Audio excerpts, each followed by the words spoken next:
तो होता है। तो कैसा था, परिवार का सपोर्ट कैसे मिला? कोई बात नहीं।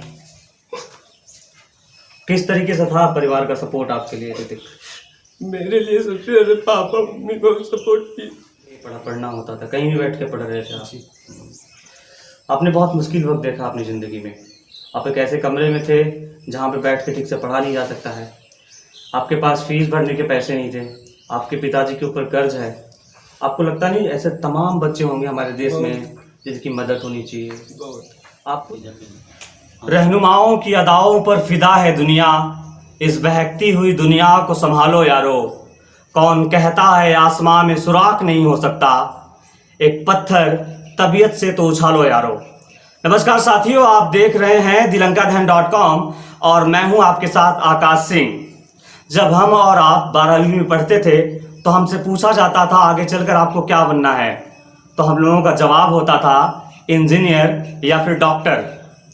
हालांकि केवल कह देने से कोई इंजीनियर या डॉक्टर नहीं बन जाता है, उसके लिए एक बड़ी तपस्या करनी पड़ती है, बहुत मेहनत करनी पड़ती है, तमाम मुश्किलात से ज़िंदगी गुजारनी पड़ती है। तो बहुत ज़्यादा हार्ड वर्क की ज़रूरत होती है एक इंजीनियर बनने के लिए या फिर एक डॉक्टर बनने के। अमूमन इंजीनियर और डॉक्टर तो हर कोई बन जा रहा है, लेकिन एक सफल इंजीनियर बनना और एक सफल डॉक्टर बनना एक बहुत मुश्किल का काम है। इस वक्त मैं जौनपुर ज़िले के भोगीपुर गाँव में मौजूद हूँ और मेरे साथ आपको फ्रेम में जो मेरे साथी और मेरे दोस्त आज आपको नज़र आ रहे हैं, इनका नाम ऋतिक है। हाल ही में इनका सिलेक्शन एक अमेरिकन कंपनी DXC टेक्नोलॉजी है जो कि बेंगलुरु में स्थित है, उसमें इनका सिलेक्शन हुआ है, कैंपस सिलेक्शन हुआ है। और जब गांव के बच्चे ऐसी बड़ी कंपनीज के लिए सिलेक्ट होते हैं तो आपको पता है, आप अंदाज़ा लगा सकते हैं कि गांव और परिवार कितना खुश होता होगा। और जब उन गांव का लड़का निकल कर इतनी बड़ी कंपनी में उसका चयन हो और इतनी बड़ी कंपनी के लिए वो काम करने जाए, तो यहाँ से पता चलता है कि असलियत में प्रतिभा गांव में भी है। सही रूप में उसे प्लेटफॉर्म मिलना चाहिए, सही रूप में उसे एक रास्ता मिलना चाहिए, एक ऐसा रास्ता जहां से वो अपने आप को खड़ा कर सके, एक ऐसा रास्ता जहां से वो अपने दमखम को दिखा सके, एक ऐसा जरिया जहां पे वो अपनी बात बता सके। तो आइए इनसे कुछ बातचीत करेंगे और जानने की कोशिश करेंगे कि एक छोटे से गांव भोगीपुर गांव से निकलकर अमेरिकन कंपनी तक पहुंचने का सफर कैसे पूरा हो रहा है। बहुत बहुत स्वागत है ऋतिक आपका dilankaadhan.com पर। तो बताइए किस तरीके से शुरुआत हुआ और कब आपने सोचा कि आपको एक इंजीनियर बनना चाहिए? जब मैं क्लास 12th में था तो 2018 में मेरे मन में ऐसे ही चल रहे थे, ख्यालात चल रहे थे, तो मुझे कंप्यूटर से ज़्यादा लगाव था। तो मेरे मन में आया कि हमारे देश के लिए या फिर अपने सिर्फ उत्तर प्रदेश के लिए या फिर अपने गांव के लिए कुछ ऐसा करें जो कि हमारे गांव का नाम हो और हमारे परिवार का नाम हो। तो मैंने 2018 में एंट्रेंस एग्जाम क्वालिफाई किया बाबा साहेब भीमराव अम्बेडकर सेंट्रल यूनिवर्सिटी लखनऊ, जहाँ पे मैं अकेला बंदा था जनरल का, वहाँ पे मेरा सिलेक्शन हुआ था। ऋतिक, एक बहुत बड़ा सवाल, आप परिवार के कहने पर इंजीनियर बनना चाहते थे, ये आपका खुद का ड्रीम था? ये मेरा खुद का ड्रीम था और मैं कुछ अच्छा करना चाहता था टेक्नोलॉजी के एरिया में। तो मैंने वहाँ पे प्रवेश प्रारंभ किया 2018 में। तो वहाँ से क्या एंट्रेंस वगैरह क्लियर करने के बाद वहाँ पे अपनी जर्नी स्टार्ट की। फिर वहाँ पे जाके मैंने लैंग्वेज वगैरह के बारे में मुझे कुछ नहीं पता था कि लैंग्वेज होता क्या है। जब आप यहाँ से गए तो आपने वहाँ पे बहुत बड़ा भौकाल देखा होगा, बहुत ज्यादा। तो कैसे फेस आउट किया आपने इन चीजों को? तो वहाँ पे सबसे पहले जैसे कि मैंने फर्स्ट टाइम जब क्लास को अटेंड किया तो वहाँ पे सर ने सबको खड़ा करके पूरा अंग्रेजी का माहौल होगा? पूरा अंग्रेजी का माहौल था। वहाँ पे मैं अकेला था जो गाँव से था। तो वहाँ पे सर ने सबको खड़ा करके पूछा कि लैंग्वेज के बारे में पूछा। तो मुझे तो सिर्फ 2 ही लैंग्वेज मालूम थी, एक इंग्लिश और एक हिंदी। तो मुझे पता नहीं था कि प्रोग्रामिंग लैंग्वेज भी होती हैं कुछ। तो सर ने पूछा कि बताओ लैंग्वेजेस कितनी होती हैं, तो मैंने बोला सर 2 होती हैं। तो सब लोग हंसने लगे। तो वो चीजें मेरे लिए अंदर से एक कुछ कर दिखाने की एक तरीके से मजाक उड़ाया कि आपको पता ही नहीं इसके बारे में। जी। तो उसके बाद मैंने स्टार्ट किया तो आग वहीं लग गई कि अब कुछ करना है। वहां से मुझे अंदर से वो लगा कि हाँ मुझे कुछ करना है। तो वहां से फिर सर ने बहुत सपोर्ट किया। उसके बाद डॉक्टर नीरज सर हैं, डॉक्टर नीरज तिवारी हैं, वो हमारे हेड ऑफ डिपार्टमेंट हैं IT के। तो उन्होंने मुझे बहुत सारा मोटिवेशन दिया। उसके बाद उन्होंने बताया मुझे हर चीज़ दिखाया और प्रैक्टिकली रूप से बताया उन्होंने क्या क्या चीज़ें होती हैं। तो फिर वहाँ से मेरी जर्नी स्टार्ट हुई। फिर धीरे धीरे मैंने एक्सप्लोर करना सीखा। ऋतिक, इस जर्नी में अंग्रेजी का कितना महत्व था? इंग्लिश का तो बहुत महत्व है इस जर्नी में। सबसे पहले तो हमें वहाँ पे क्या चीज़ें हैं, कैसा माहौल है, हमें फेस करना आना चाहिए। अगर हम वहाँ पे डिमोटिवेट हो गए तो आज इस स्थान पे ना होते। तो वहाँ पे सर ने मुझे मोटिवेट किया कि हिंदी से तुम कर सकते हो, बहुत कुछ कर सकते हो। तो मैंने हिंदी इंग्लिश दोनों मिक्स करके पढ़ा और पूरे जो सिलेबस थे पूरे इंग्लिश टू इंग्लिश थे। तो मुझे 1 साल 2 साल लगे उसको समझने में। फिर तीसरे साल से मैंने मेहनत की और अच्छा करने की कोशिश की। फिर आज जाके मैं यहाँ। जब आप कॉलेज पहुंचते हैं तो आप में और शहरी क्षेत्रों से आए बच्चों में क्या अंतर था? तो वहाँ पे जब मैंने पहुँचा तो फिर उन लोग का तो माहौल ही पूरा डिफरेंट था। मुझसे सब अलग थे। मैं ही वहाँ पे एक ऐसा था जैसे गांव का बंदा, एक सिंपल साधारण सा। तो फिर वहाँ पे मैं पहुँचा तो फिर लोगों ने मतलब ठीक है, कोई फ्रेंड नहीं था वहाँ पे मेरा। तो फिर जब मैंने क्लास में अच्छा परफॉर्मेंस किया तो वहाँ पे वोटिंग होने लगी। तो HOD आए, बोले कि क्लास में मॉनिटर वगैरह या फिर CR किसको बनाया जाए, क्लास रिप्रेजेंटेटिव। तो वहाँ पे वोटिंग हुई। तो फिर जो टेस्ट में परफॉर्मेंस अच्छा किया होता उसके हिसाब से वोटिंग पड़ी। तो सारे बच्चों ने मुझे सेलेक्ट किया था। तो वहाँ से मेरे फ्रेंड ऑटोमेटिक जुड़ना स्टार्ट कर दिए जो मुझसे बहुत दूर जाना चाहते थे। तो वहाँ से मेरी जर्नी स्टार्ट हुई अच्छे से। तो वहाँ से अपने आप ये टेक्नोलॉजी की दुनिया कैसी है? टेक्नोलॉजी की दुनिया बहुत अच्छी है। बस मैं अपने मतलब गांव के लोगों को बोलना चाहता हूँ कि जो इस फील्ड में जाना चाहते हैं, इसमें बहुत ज़्यादा ग्रोथ है और वो कुछ अच्छा कर सकते हैं। और अगर हम नई नई टेक्नोलॉजी को अच्छे से देखते हैं, अगर उनको पास जाके देखते हैं तो वो अलग से अंदर से फील आती है कि हाँ कुछ करके दिखाना है। तो ये दुनिया बहुत बड़ी है और इसको अगर सीखते हैं तो इसमें बहुत ज़्यादा इंटरेस्ट आता है। गांव के जो बच्चे सपने देख रहे हैं कि इंजीनियर बनना है, क्या कहना चाहेंगे आप उनसे? सपना सब कुछ नहीं होता है, हमको सब कुछ करना पड़ता है। क्योंकि वहाँ पे हमें हर चीज़ें फेस करनी पड़ती है। हमारी तकलीफ क्या क्या होते हैं। कोई बात नहीं। तो होता है। तो कैसा था, परिवार का सपोर्ट कैसे मिला? कोई बात नहीं। किस तरीके से था परिवार का सपोर्ट आपके लिए ऋतिक? मेरे लिए सबसे ज़्यादा पापा मम्मी बहुत सपोर्ट की। घर की स्थिति उतनी बढ़िया नहीं थी आपके लिए? गांव से जाना, सब काम करना मेरे लिए बहुत चैलेंजिंग था। बहुत चैलेंजिंग था यहाँ तक पहुँचना। बहुत। फिलहाल अब रोने का वक्त जा चुका है, आपके लिए भी, आपके परिवार के लिए भी, आपके गांव के लिए भी, आपके समाज के लिए भी। तो किस तरीके का सपोर्ट मिला लोगों से आपको? लोगों ने तो बहुत कम सपोर्ट किया है, लेकिन सबसे ज़्यादा इसमें योगदान मेरे पापा का, मम्मी का है, मेरे पूरे परिवार का है। और बाकी बाहरी लोगों से सपोर्ट बिल्कुल नहीं मिला। हमारे परिवार के लोग, हमारे चाचा पापा लोग बहुत ज़्यादा सपोर्ट किए हैं। घर की स्थिति कैसी थी जब आपका सिलेक्शन हुआ? घर की स्थिति तो हमारे ठीक है, मीडियम में है, ज़्यादा हाई फाई। तो स्टार्ट जब आप कर रहे थे मुश्किल था आपके परिवार के लिए? इतने बड़े फीस भरने के पैसे नहीं होते थे। फीस भरने पापा ने बहुत कर्जा दिया सबसे। आपको पढ़ाने के लिए पिताजी ने कर्जा लिया? तो अभी क्या पूरा भी नहीं कर पाए किसी का। कोई बात नहीं, अब तो आपका सिलेक्शन है, धीरे धीरे सब पूरा हो जाएगा।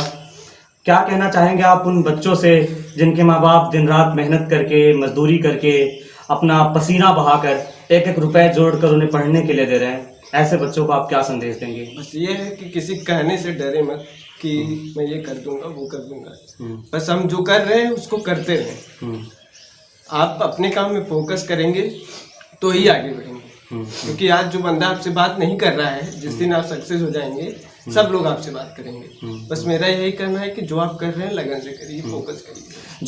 जो आपकी पढ़ाई थी स्टार्टिंग की, या जो जूनियर लेवल की जो पढ़ाई थी, उसमें और फिर आगे जाने में क्या कुछ डिफरेंसेस मिले, क्या कुछ कमियां हैं जूनियर लेवल की पढ़ाई में? बस ये है कि हमें शुरू से इंग्लिश नहीं बताई जाती है, हमारे यहाँ कंप्यूटर नहीं है, और उसके बाद हमको सिर्फ मैथ इंग्लिश यही सब सिखाया जाता है। उसके बाद हमें कंप्यूटर की नॉलेज नहीं दी जा रही है। हमारे हर एक कॉलेजों में कंप्यूटर की सुविधा नहीं है। हमारे बच्चे टेक्नोलॉजी से रूबरू नहीं है, तो उनको ये चीज, उन्होंने बस नाम सुना है टेक्नोलॉजी का, बस जानते कुछ नहीं वो टेक्नोलॉजी के जानते कुछ नहीं। टेक्नोलॉजी बहुत बड़ी चीज है, ये मोबाइल ही नहीं है, सब कुछ टेक्नोलॉजी मोबाइल में ही है। और बाहरी अगर हम आप ये कहना चाहते हैं कि बच्चों को ठीक ठाक प्लेटफॉर्म नहीं मिल रहा है जहाँ पे वो परफॉर्म कर सके, ऐसा है? उनको अच्छा प्लेटफॉर्म दिया जाए, कॉलेजों में कंप्यूटर की सुविधा की जाए और हमारे कॉलेजों में कंप्यूटर टीचर रखे जाएं। जबकि यहाँ पे जो मतलब सब्जेक्ट सभी सही होते हैं, लेकिन जो एक्चुअल में चल रहा है हमारे जनरेशन में वो चीजें होनी चाहिए वहाँ पे। जिसकी डिमांड है वो चीज गांव में है नहीं, वो नहीं, मानते आप इस बात ये मानते। ऋतिक, अगर मैं थोड़ा प्राइमरी स्कूल की तरफ आना चाहूँ और उसके बारे में आपसे बात करना चाहूँ, क्योंकि प्राइमरी स्कूल ही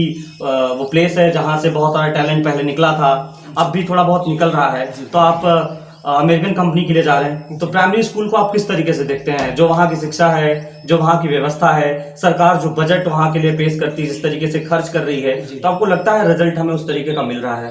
नहीं, हमारे रिजल्ट में कुछ नहीं परिवर्तन है। सरकार तो पैसा खर्च कर रही है, लेकिन वो चीज कहाँ लगना है वो सही तरीके से नहीं लग रहा है। वो आप सेटिस्फाइड है प्राइमरी स्कूल जिस तरीके से काम कर रहा है? इस समय तो नहीं पूरा अच्छे तरीके से सेटिस्फाई है, क्योंकि वहाँ पे बच्चे जा रहे हैं, आ रहे हैं, खाना खा रहे हैं, बस कोई मतलब नहीं है। टीचर तो वहाँ उपलब्ध ही नहीं है। बस चीजें वहाँ पे सुधारनी ये है कि बच्चों को बताया जाए कि हमारे आगे भी कुछ और है। क्योंकि मैं क्लास 12 तक पहुँच गया, मुझे लैंग्वेज की नॉलेज नहीं थी, जबकि यहाँ पे पढ़ाया जा रहा था। किसी प्राइवेट स्कूल थे? नहीं, मैं मतलब मिडिल क्लास था, आर्यावर्त शिक्षा संस्थान था। तो एक तरीके से प्राइवेट ही हुआ।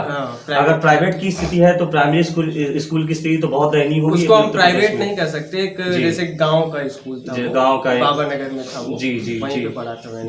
जी। तो आप मुझे ये बताइए, अब आप इंजीनियर बन गए हैं, आप पैसा भी कमाएंगे, एक सुनहरा भविष्य आपका इंतजार कर रहा है, देश और समाज के लिए क्या करना चाहेंगे आप? तो बस अपने जो छोटे भाई हैं, बस उनको मैं यही सलाह दूंगा, सबसे पहले तो आप पढ़िए और जो एक्चुअल में चल रहा है, जो जनरेशन में हो रहा है, उसको आप देखिए। क्योंकि जो जब तक हम जनरेशन के हिसाब से नहीं चलेंगे तब तक हमारा कोई भी वैल्यू नहीं करेगा। क्योंकि हमें हमेशा अप टू डेट होना चाहिए जी, और उसको सीखते रहना चाहिए। पैसा कितना जरूरी है आगे बढ़ने के लिए? पैसा तो जरूरी है एक मिडिल क्लास लोगों के लिए तो बहुत ज्यादा। क्या जिसके पास पैसा नहीं वो सपना नहीं देख सकता? नहीं, वो सपना दे सकता है, वो अच्छा कर सकता है। पैसा सब कुछ क्या नहीं, पैसा मजबूरी बन सकती है कि पैसा ही सब कुछ हो जाए और आदमी आगे न बढ़ पाए? बस पैसे से ये हो सकता है कि हम जो करना चाहते हैं उसके लिए हमको सोचना पड़ता है, वो हम एक्चुअल नहीं कर पाते हैं। लेकिन अगर हम उसको धीरे धीरे करके स्टेप बाय स्टेप चलते जाए तो पैसा हमारे लिए ज्यादा बड़ा वो इशू नहीं बन सकता। पैसा कोई बड़ा तो किस तरीके से आप पढ़ाई करते थे, किस तरीके से आप अपनी तैयारी करते थे और कैसे यहाँ तक आना हुआ? हमारा जो प्रिपरेशन था वो सबसे पहले तो मैं एक रूम में रहता था, रूम भी नहीं है वो पत्रा टाइप में है, तो वहाँ पे बैठ के करता था। तो एक प्रॉपर जगह भी आपके पास नहीं थी पढ़ने के लिए जहाँ पे आप थे, तो ऐसे ही बैठ के पढ़ना होता था, कहीं भी बैठ के पढ़ रहे थे आप? आपने बहुत मुश्किल वक्त देखा अपनी ज़िंदगी में, आप एक ऐसे कमरे में थे जहाँ पे बैठ के ठीक से पढ़ा नहीं जा सकता है, आपके पास फीस भरने के पैसे नहीं थे, आपके पिताजी के ऊपर कर्ज है। आपको लगता नहीं ऐसे तमाम बच्चे होंगे हमारे देश में जिनकी मदद होनी चाहिए? आप खुश हैं नेताओं से, देश के लोगों से जो कुछ भी कर रहे हैं, क्या ये पर्याप्त है? कुछ नहीं, ये लोग सिर्फ अपना प्रचार करते हैं, उसके बाद निकल जाते हैं। तो कैसे बदल सकते हैं इन चीज़ों को? कौन बदल सकता है इन चीज़ों को? इनको तो हम ही लोग बदलेंगे, क्योंकि जब तक हम अपने देश के लिए कुछ अच्छा नहीं करेंगे ना, तो ऐसे मतलब जो भी जैसे हम आज अपने गांव में अच्छा किए हैं, तो किसी न किसी बंदे के अंदर ये अच्छा जगी होगी, अगर वो कर सकता है तो मैं भी कर सकता हूँ, तो वो भी मुझसे मोटिवेट होगा निश्चित तौर पे। तो बिल्कुल लोगों को देख के सीखना चाहिए, समझना चाहिए किस तरीके से। तो अमेरिकन कंपनी में आपका सिलेक्शन हुआ है, क्या प्रोसेस है, किस तरीके से काम करेंगे आप आगे? इसमें तो सबसे पहले जो मेरा सिलेक्शन का प्रोसेस था, सबसे पहले मेरा टेस्ट हुआ था, वो पूरा ऑनलाइन प्रोसेस था। तो मैंने वहीं पे बैठ के लैपटॉप से अपना टेस्ट दिया था। उसके बाद 15 दिन बाद मुझे मतलब मेल आया कि आप टेस्ट क्लियर कर चुके हैं, इंटरव्यू के लिए आप जा सकते हैं। उसके बाद मेरा टेक्निकल राउंड होता है। टेक्निकल राउंड में पूरा टेक्निकल चीज़ें पूछी जाती है, प्रोग्रामिंग से रिलेटेड, कोडिंग भी करवाया था उन्होंने।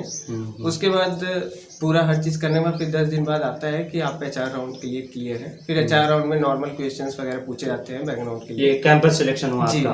उम्मीद था आपको जब आप पढ़ रहे थे कि आपका कैंपस सिलेक्शन होगा? मुझे फुल उम्मीद था, क्योंकि मैं उतने लगन से पढ़ रहा था कि मेरा हो जाएगा। मुझे हर मतलब एक भरोसा होता है ना कि जैसे मैं पढ़ रहा हूँ तो मेरा सिलेक्शन पक्का है, ठीक है। फिर वहाँ पे मैंने स्टार्ट किया और मेरे 2 कंपनियों में सिलेक्शन हुआ था। एक इन्फोसिस थी, वो इंडियन कंपनी है, और DXC इसमें है, वो अमेरिकन है। तो उसमें मैंने कई रीजनों के कारण मैंने कंपेयर किया, तो मैंने DXC को ज़्यादा प्रेफर किया। एक सफल इंजीनियर बनने में लैंग्वेज कितना बड़ा अवरोध हो सकता है? लैंग्वेज तो बहुत ज़्यादा बैरियर है। मैंने कई इंटर्नशिप्स वगैरह की यहाँ पे लॉकडाउन में घर बैठ के, तो वहाँ पे मेरी जो जॉब मतलब जो इंटर्नशिप छुट्टी है वो लैंग्वेज को लेके छुट्टी है, क्योंकि मुझे इंग्लिश बोलना नहीं आता था। तो फिर वहाँ पे लोग बोलते थे आप बिना इंग्लिश के कुछ नहीं कर सकते। लैंग्वेज तो जो जिस तरीके की इंग्लिश यहाँ सिखाई जाती है, जो सिखाई जाती है, आपको लगता है पर्याप्त है? नहीं, ये नहीं है। ये हमारी यूजेस वगैरह सीख के इंग्लिश ये पर्याप्त काम चलाओ अंग्रेजी है एक तरीके से। बस बस बस। लगता है आप कहीं भी टिक सकते हैं ये अंग्रेजी सीख के, जो स्पोकन क्लासेस के नाम पे चलाया जा रहा है? कोई नहीं। सहमत है आप इस बात से कि इससे नहीं सहमत है? और बस यही कहेंगे जब तक आप अपने डेली रूटीन में उस लैंग्वेज को नहीं परिवर्तित करेंगे तब तक आप इंग्लिश नहीं सीख सकते, चाहे कितना भी कोचिंग करें।